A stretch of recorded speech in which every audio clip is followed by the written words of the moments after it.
Saya akan menjelaskan salah satu materi dari mata kuliah pengantar manajemen, yaitu manajemen strategi. Menurut Barney, manajemen strategis dapat dipahami sebagai proses pemilihan dan penerapan strategi-strategi. Sedangkan menurut Michel Ahid dan Erdogan Ireland dan Robert E. Hoslison, manajemen strategis adalah proses untuk membantu organisasi dalam mengidentifikasi apa yang ingin mereka capai dan bagaimana seharusnya mereka mencapai hasil yang bernilai.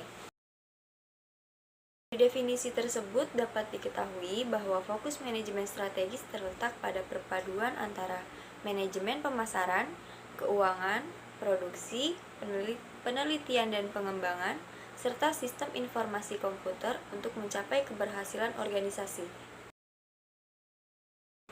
Manajemen strategis dikatakan efektif apabila atasan memberitahu seluruh karyawan mengenai sasaran bisnis, arah kemajuan pencapaian sasaran dan pelanggan, pesaing dan rencana produk. Komunikasi merupakan kunci dari keberhasilan manajemen strategis.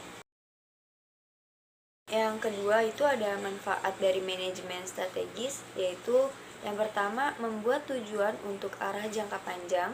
Yang kedua, membantu organisasi beradaptasi pada perubahan-perubahan yang terjadi. Yang ketiga, membuat suatu organisasi lebih efektif. Yang keempat, mengidentifikasi keunggulan komparatif suatu organisasi dalam lingkungan yang semakin berisiko.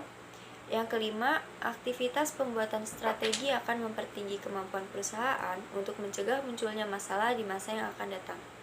Dan yang keenam, aktivitas tumpang tindih akan dikurangi.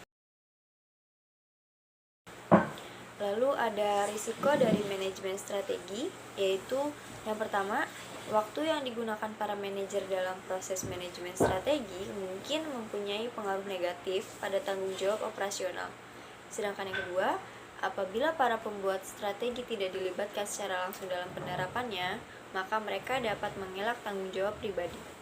Yang ketiga, akan timbul kekecewaan dari para karyawan yang berpartisipasi dalam penerapan strategi karena tidak tercapainya tujuan dan harapan mereka.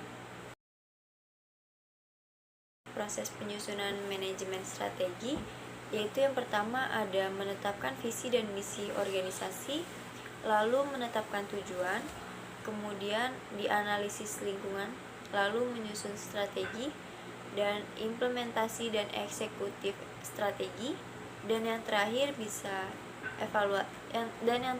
ada evaluasi, monitoring, dan perbaikan.